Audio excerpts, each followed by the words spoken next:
ঘটনার শুরুতে একটি ছোট বাচ্চাকে দেখানো হয় যার নাম ছিল সারু। সারু তার বড় ভাই গুড্ডুর সাথে একটি ট্রেন থেকে কয়লা চুরি করছিল। আসলে তারা খুবই দরিদ্র এবং গরিব ছিল, আর এদের নিজেদের খাবার জোগাড় করে পেট চালানোর জন্য এসব চুরি করতে হতো। এরা দুইজন ট্রেন থেকে অনেকগুলো কয়লা চুরি করে, আর ওইসব কয়লাগুলোকে একটি দোকানে বিক্রি করতে যায়। সেই দোকানটিতে জিলাপিও বানানো হচ্ছিল। সারু তার বড় ভাইকে বলে যে আমি জিলাপি খেতে চাই, আর তার বড় ভাই তাকে বলে যে আমি একদিন তোমাকে অবশ্যই জিলাপি খাওয়াবো। তার কাছে এত টাকা ছিল না যে সে তার ছোট ভাইকে জিলাপি কিনে খাওয়াতে পারবে। তখন সারু তাকে বলে যে একদিন আমরা এই দোকানের সব জিলাপি কিনে ফেলবো। এখন তারা সেই কয়লাগুলোকে বিক্রি করে সেই টাকা দিয়ে কিছু দুধ কিনে বাসায় ফিরে যেতে থাকে, যেখানে সারু এবং গুড্ডুর একটি ছোট বোনও ছিল। এরা তিনজনই এদের মায়ের সাথে এখানে থাকে। সারুর মা তার দুই সন্তানকে জিজ্ঞাসা করে যে তারা এই দুধ কোথা থেকে নিয়ে এসেছে, কিন্তু তারা তার মায়ের একটি কথারও কোনো উত্তর দেয় না। ওই দিন রাতে সারুর ভাই গুড্ডু কাজের জন্য বের হচ্ছিল। তখন সারু তাকে বলে যে আমিও তোমার সাথে কাজে যেতে চাই। তখন গুড্ডু তাকে বলে যে তুমি আমার সাথে কাজে যেতে পারবে না, কারণ সেখানে অনেকগুলো ভারী বোঝা ওঠাতে হয়, আর এইসব কাজ করার জন্য তুমি এখনো অনেক ছোট। তখন সারু তার মাথার উপর একটি চেয়ার তুলে তাকে দেখায়। পাশাপাশি সে একটি সাইকেলও ওঠানোর চেষ্টা করে, আর বলে যে আমি যে কোনো কাজ করতে পারবো। তখন সারুর এত জিদ করার কারণে সারুর ভাই তাকে নিয়ে যেতে বাধ্য হয়। এরা দুইজন তখন রাতে একটি ট্রেন স্টেশনে গিয়ে পৌঁছায়। আর রাত অনেক গভীর হওয়ার কারণে সারু তার ভাই গুড্ডুর কোলেই ঘুমিয়ে পড়ে। তখন গুড্ডু সারুকে ওঠানোর অনেক চেষ্টা করে, কিন্তু সে অনেক ছোট আর তার অনেক ঘুম পাচ্ছিল। তাই সারু তখন তাকে বলে যে আমার অনেক ঘুম পাচ্ছে, আমাকে ঘুমাতে দাও। তখন সারুর ভাই গুড্ডু সারুকে একটি বেঞ্চের উপর শুইয়ে দেয় আর বলে যে আমি কালকে সকালে কাজ করে এখানে ফিরে আসবো, তুমি এখানে থেকো। তখন সারু তার ভাইকে বলে যে তুমি কাজ শেষ করে ফিরে আসার সময় আমার জন্য জিলাপি নিয়ে আসবে। গুড্ডু তখন তাকে বলে ঠিক আছে। সারু বলে 2000 জিলাপি আনতে হবে। এরপর তার ভাই গুড্ডু কাজের জন্য বেরিয়ে যায়। কিছুক্ষণ পর যখন রাত আরো গভীর হয় তখন স্টেশন পুরোপুরি খালি হয়ে যায়, আর এই পুরো স্টেশন জুড়ে শুধুমাত্র একটি বাচ্চাই ছিল, আর সে হলো সারু। সারু তখন সে প্ল্যাটফর্মে দাঁড়ানো একটি ট্রেনের মধ্যে গিয়ে বসে। কিছুক্ষণ পরও সেখানে তার ঘুম চলে আসে। পরের দিন সকালবেলা যখন তার চোখ খুলে তখন সে দেখতে পায় যে ট্রেনটি চলছে। এটা দেখে সারু অনেক ভয় পেয়ে যায়, আর সে ট্রেনের চারপাশে দৌড়াদৌড়ি করতে শুরু করে। পাশাপাশি সে ট্রেনের দরজা খোলারও চেষ্টা করতে থাকে, কিন্তু ট্রেনের দরজা পুরোপুরি লক করা ছিল।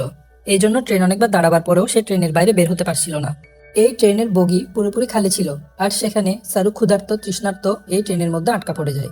ওই দিনের যাত্রা শেষ করার পর সে ট্রেনটি কলকাতা মানে ওয়েস্ট বেঙ্গলে পৌঁছে গিয়েছিল, মানে সারুর বাসা থেকে প্রায় 1600 কিলোমিটার দূরে। সারু মধ্যপ্রদেশের খানবা ডিস্ট্রিক্ট থেকে এসেছিল। সে স্টেশনে নামে, সেখানে অনেক ভিড় ছিল। সে টিকিট কাউন্টারে যায় আর বলে যে আমি আমার বাসায় ফিরে যেতে চাই, কিন্তু এখানে সবাই বাংলায় কথা বলছিল। সারু এখানে কারো কোনো কথাই বুঝতে পারছিল না। সে সেখানের স্টেশনে তার মতো দেখতে কিছু বাচ্চার সাথে গিয়ে শুয়ে পড়ে, যাদের কাছে তার মতো কোনো ঘর ছিল না। কিন্তু কিছুক্ষণ পরে সেখানে কিছু লোক আসে, আর তারা সেখানের বাচ্চাগুলোকে তুলে তাদের সাথে নিয়ে যেতে শুরু করে। সারু কোনো রকমে সেখান থেকে পালিয়ে যায়, আর সে রাতের অন্ধকারে পুরো শহর জুড়ে আরো একবার একাকী হয়ে গিয়েছে। তার এখন অনেক খিদাও লাগছিল। তখনই সে দুর্গা মায়ের একটি মূর্তি দেখতে পায়। তারপর সে দুর্গা দেবীকে প্রণাম করে এবং দুর্গা দেবীর পায়ের কাছে কিছু প্রসাদ ছিল, সেখান থেকে কিছু প্রসাদ সে খেয়ে নেয়। পরের দিন সকালে সারু ট্রেনের লাইন ধরে চলতে থাকে, কেননা সে তার ঘরে ফিরে যেতে চায়। তখন সেখানে তার কাছে একটি মহিলা আসে যার নাম ছিল নূর। সে সারুকে জিজ্ঞাসা করে তোমার বাসা কোথায়। তখন সারু তাকে বলে আমার বাসা গানেস্তাল্লে। আসলে এটা মধ্যপ্রদেশের একটি ছোট গ্রাম ছিল, যার সম্পর্কে বেশিরভাগ মানুষই ভালো মতো জানতো না। নূর তাকে তার সাথে বাসায় নিয়ে যায় এবং সেখানে তাকে খাবার খাওয়ায়, তাকে স্নানও করায়। তারপর সে সারুকে বলে যে পরের দিন সকালে একজন লোক আসবে যে তাকে সাহায্য করবে, সে তোমাকে তোমার মায়ের কাছেও নিয়ে যাবে। পরের দিন সকালে সেখানে রামা নামের একজন লোক আসে। সে সারুর পুরা বডি চেক করে আর নূরকে ফিসফিস করে বলে যে তুমি অনেক ভালোভাবে কাজটি করেছো, তারা এতদিন ধরে এমন ছেলেই খুঁজে বেড়াচ্ছে। তখন তাদের দুইজনের প্রতি সারুর সন্দেহ হয়। এই জন্য সে সুযোগ বুঝে এই ঘরটি ছেড়ে পুনরায় পালিয়ে যায়। এরপর সারু বেশ কয়েকদিন হাওড়া ব্রিজের আশেপাশে কাটিয়ে দেয়। তার মায়ের কথা সবসময় তার মনে পড়তে থাকে, যে কিভাবে তার মা সে সময় পাথর ভাঙার কাজ করত, আর সারু তার মাকে পাথর এনে সাহায্য করত। সারু তার মাকে অনেক ভালোবাসে, কিন্তু এখন সে তার মায়ের কাছ থেকে 1600 কিলোমিটার দূরে ছিল, আর এসব সম্পর্কে সারু কোনো কিছুই ঠিকমতো জানতো না। আর এভাবেই সারুর এখানে পুরো 2 মাস কেটে গিয়েছিল। আর একদিন সকালে যখন বৃষ্টি হচ্ছিল তখন সে একটি ক্যাফের বাইরে বসেছিল। ক্যাফের ভিতরে একটি ছেলে চামচ দিয়ে কফি খাচ্ছিল, আর সেটা দেখে বাইরে বসে থাকা সারু তার নকল করতে শুরু করে। এটি দেখে ছেলেটি বাইরে আসে এবং সারুকে খাওয়ার জন্য কিছু দেয়। এরপর সে সারুকে তার সাথে পুলিশ স্টেশনে নিয়ে যায়। ছেলেটি পুলিশকে বলে যে সারু বাংলায় কথা বলতে পারে না। যখন আমি একে জিজ্ঞাসা করলাম যে সে কোথা থেকে এসেছে, তখন সে আমাকে বলল সে গানিস্তাল্লে থেকে এসেছে। আর এই গানিস্তাল্লে সম্পর্কে ছেলেটি এবং পুলিশটিরও কোনো ধারণাই ছিল না। এই জায়গা সম্পর্কে তারা কোনো কিছুই জানতো না, কারণ এটা মধ্যপ্রদেশের খুব ছোট একটি গ্রাম ছিল। তখন সেই ছেলেটি সারুর কাছ থেকে তার মায়ের নামও জিজ্ঞাসা করে। তখন সারু তাকে বলে যে আমার মায়ের নাম আম্মি। আসলে সে তখন এতটাই ছোট ছিল যে সে তার মায়ের নামটিও ঠিকমতো জানতো না। পুলিশ তার পিতামাতাকে খোঁজার অনেক চেষ্টা করে, কিন্তু সারুর গ্রামের পরিবারের মা বাবার কোনো ঠিক ঠিকানাই তারা খুঁজে পাচ্ছিল না। এই জন্য পুলিশ তাকে একটি অনাথ আশ্রমে পাঠিয়ে দেয়। সারু 3 মাস সেখানে কাটায়। আর 3 মাস পরে একটা মেয়ে সেখানে সারুর সাথে দেখা করতে আসে। তার নাম ছিল মিসেস সুর। সে সারুকে বলে যে আমি বিগত 3 মাস ধরে তোমার বাবা মাকে এবং তোমার পরিবারকে খোঁজার চেষ্টা করে যাচ্ছি, কিন্তু তাদের সম্পর্কে এখন অবধি আমি কোনো ঠিক ঠিকানা খুঁজে পাইনি। আমরা পত্রিকাতেও তোমার খবর ছাপিয়েছি। এই নিউজ পেপারটিকে প্রতিদিন 1.5 কোটি মানুষ পড়ে, এটিরও কোনো ফায়দা হয়নি। তখন সারু তাকে বলে যে আমার বাসা এখান থেকে অনেক দূরে, আমি আমার মা এবং আমার ভাই গুড্ডুর কাছে ফিরে যেতে চাই। মিসেস সুর তখন তাকে বলে যে আমরা সব জায়গায় খোঁজার যথাসাধ্য চেষ্টা করেছি, আর এখন অপেক্ষা করার কোনো মানে হয় না। একজন অস্ট্রেলিয়ান কাপল আছে যারা তোমাকে অ্যাডপ্ট করতে চায়। তারা অনেক ভালো লোক, তাদের সাথে তুমি অনেক ভালো থাকবে। তোমার অস্ট্রেলিয়া চলে যেতে হবে। এরপর মিসেস সুদ সারুকে তার সাথে তার বাসায় নিয়ে আসে। সেখানে তার মতোই আরো কয়েকজন বাচ্চা ছিল। মিসেস সুদ সবাইকে ইংরেজি শব্দ, অক্ষর এবং ম্যানার শেখাতে থাকে। আর এখন সারুকে অস্ট্রেলিয়া পাঠিয়ে দেওয়া হয়। সেখানে মিসেস জন এবং সু, যারা সারুকে অ্যাডপ্ট করেছিল, তারা সারুকে পেয়ে অনেক খুশি হয়। তারা সারুকে তাদের বাসায় নিয়ে আসে। ছোট মাটির ঘরে এতদিন থেকে আসা সেই পিচ্ছি সারু যখন এই ঘরটিকে দেখে তখন সে পুরোপুরি অবাক হয়ে যায়। পাশাপাশি সে অনেক চুপচাপও থাকে, কারণ এখানকার দেশ, মাটি, হাওয়া সবকিছুই সারুর জন্য পুরোপুরি নতুন ছিল। সারুর অ্যাডপ্ট করা সেই মা, যার নাম ছিল সু, যে সারুকে অ্যাডপ্ট করেছিল, সে তাকে ইংরেজিতে বলে যে আমি জানি তোমার সফর এতটা সহজ ছিল না।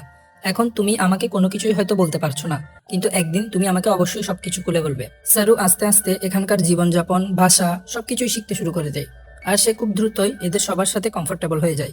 মিস্টার জন এবং সু সারুকে তাদের নিজেদের ছেলের মতোই ভালোবাসে।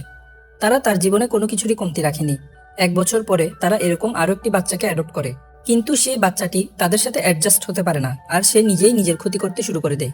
মিস্টার জন এবং তার ওয়াইফ বাচ্চাটিকে বোঝানোর অনেক চেষ্টা করতে থাকে, কেননা তারা বাচ্চাটির সাহায্য করতে চায়। ওই দিন রাতে মিসেস সু কান্না করছিল। তখন সারু তার কাছে গিয়ে তার চোখের পানি মুছে দেয় এবং তাকে জড়িয়ে ধরে। মানে সারু পুরোপুরিভাবেই তাকে তার মা হিসেবে মেনে নিয়েছে। আস্তে আস্তে সময় কাটতে থাকে আর পুরো 20 বছর কেটে যায়। সারু এখন অনেক বড় হয়ে গিয়েছে। আজ সারুর মা বাবা মিস্টার জন ও মিসেস সু তার উপর অনেক গর্ববোধ করে। সারু এখন হোটেল ম্যানেজমেন্টের পড়ালেখা করার জন্য মেলবোর্ন যাচ্ছিল। সে তার ওই ভাইটির সাথেও দেখা করে, যাকে মিস্টার এবং মিসেস জন সারুর পরে অ্যাডপ্ট করেছিল, কিন্তু এরা দুজন একে অপরকে এতটা পছন্দ করে না।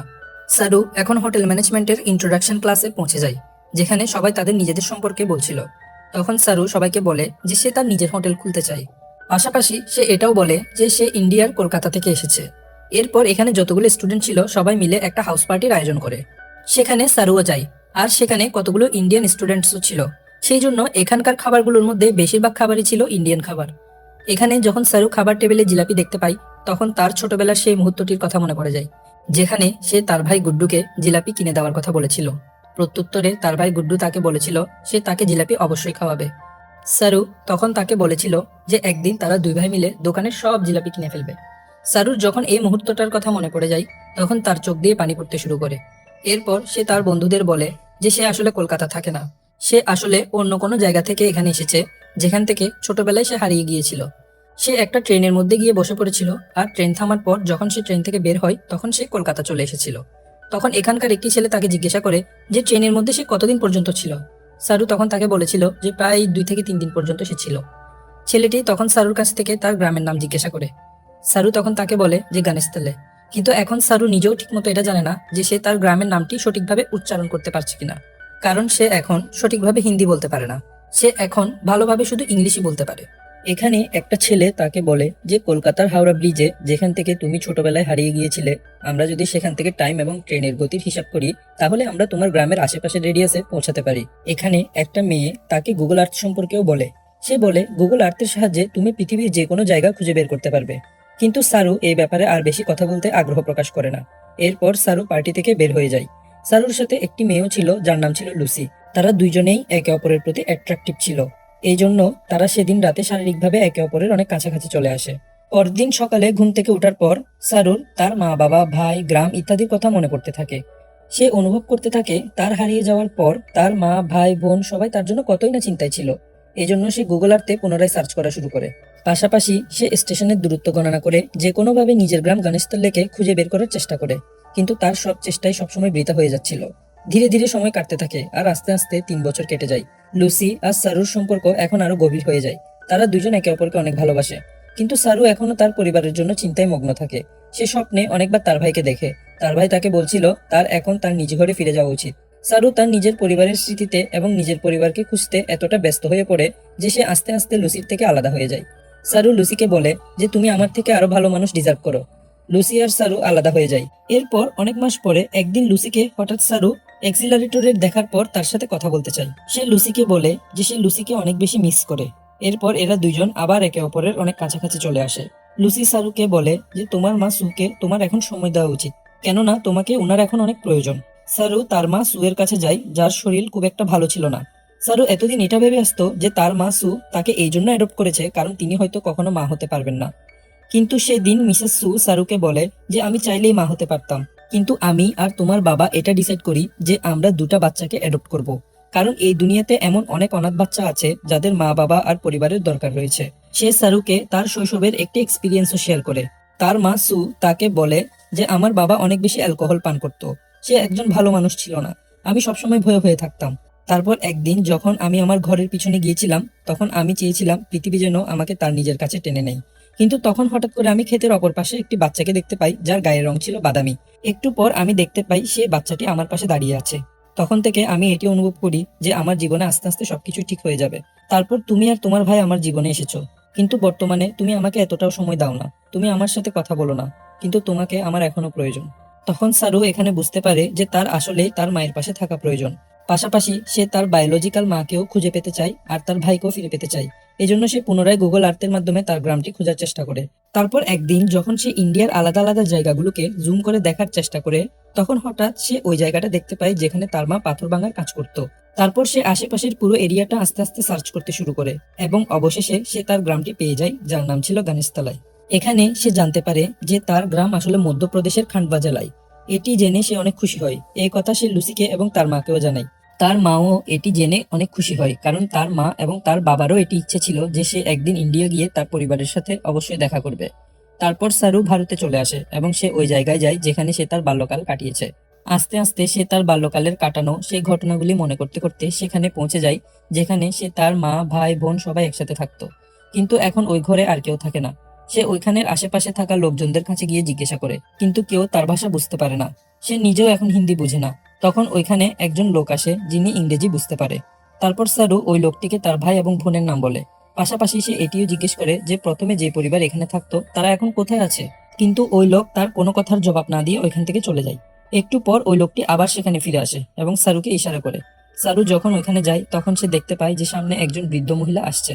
আর এই বৃদ্ধ মহিলাটি আর কেউই নয়, বরং এটি সেই মহিলা যার কোলে সারু তার বাল্যকাল কাটিয়েছে। এই মহিলাটি তার বায়োলজিক্যাল মা ছিল। সারু তাকে জড়িয়ে ধরে অনেকক্ষণ কান্না করে। সারুর মা আজ পর্যন্ত এই কারণে গ্রাম ছেড়ে যায়নি, কারণ তার দৃঢ় বিশ্বাস ছিল সারু একদিন অবশ্যই ফিরে আসবে। সারুর বোনও এখানে থাকে। সে তার বোনকেও জড়িয়ে ধরে, কিন্তু সারু নিজের ভাইয়ের সাথে দেখা করতে পারে না। সে এখানে এটা জানতে পারে যেদিন রাতে সারু তার ভাইয়ের সাথে কাজে যায় এবং সারুর ঘুম আসছিল বলে তার ভাই তাকে একটি বেঞ্চে ঘুম পাড়িয়ে দিয়েছিল। আর যখন তার ভাই কাজে চলে যাচ্ছিল সারু তখন তার ভাইকে বলেছিল তার জন্য জিলাপি নিয়ে আসতে। ঠিক সেদিন রাতেই তার ভাই গুড্ডুর একটি ট্রেন দুর্ঘটনায় মৃত্যু হয়ে যায়। মানে ওই দিন রাতেই এক মা তার দুই ছেলেকে হারিয়ে ফেলে। কিন্তু ওনার আশা ভরসা এবং ঈশ্বরের প্রতি এতটাই দৃঢ় আস্থা ছিল বলে এত বছর পরেও সে তার ছেলে সারুর জন্য অপেক্ষা করতে থাকে। আর এখন 25 বছর পর তার ছেলে সারু ফিরে এসেছে। সারু অস্ট্রেলিয়ায় তার বাবা মাকে কল করে আর সে তাদের বলে যে আমি আমার পরিবারকে ফিরে পেয়েছি। কিন্তু এতে কিছুই যায় আসে না। আজও আপনারা আমার জন্য তা আছেন যা আগে ছিলেন। আপনারাই আমার বাবা মা আছেন এবং থাকবেন। এরপর সারু ওইসব জায়গায় যায় যেখানে সে তার ভাইয়ের সাথে খেলা করত। আর এইসব জায়গায় এখন তার ছোটবেলার স্মৃতিগুলোর কথা মনে করতে থাকে, যেখানে সে তার ভাই গুড্ডুর সাথে খেলা করত। সারু এখানে আরো একটা বিষয় জানতে পারে যে তার নাম আসলে সারু না, তার নাম হচ্ছে শেরু। আর শেরু মানে হলো সিংহ। তারপর এখানে আমরা একটা রিয়েল ফুটেজ দেখতে পাই যেখানে সারুকে অ্যাডপ্ট করা তার বিদেশি মা বাবা তাকে দেখার জন্য ইন্ডিয়াতে আসে। তারপর তার অ্যাডপ্ট করা মা তার সত্যিকারের মাকে এসে জড়িয়ে ধরে। এটি ছিল ঘটে যাওয়া একটি সত্য কাহিনী। একটি সমীক্ষা থেকে জানা যায় ভারত থেকে প্রায় 80,000 বাচ্চা প্রতি বছর হারিয়ে যায়। এর মধ্যে 1% বাচ্চার কপালও সারুর মতো হয় না, যারা সারুর মতো খুব ভালোভাবে জীবন নির্বাহ করতে পারে। এই জন্য এই পুরো মুভিটির সত্যিকারের হিরো হলো মিস্টার জন এবং তার স্ত্রী সু। কেননা তারা চাইলেই নিজেদের বাচ্চা নিতে পারত, কিন্তু তারা সেটা না করে এই গৃহহীন বাচ্চাদের নিজেদের বাচ্চা বানিয়ে লালন পালন করার সিদ্ধান্ত নেয়। তারা যাতে একটি সুন্দর পরিবেশে বেড়ে উঠতে পারে তার ব্যবস্থা করে দেয়। এই দুনিয়ার প্রত্যেকের মন মানসিকতা যদি তাদের মতো হয়ে যায় তাহলে আমাদের এই পুরো পৃথিবীটি একদিন স্বর্গ হয়ে উঠবে।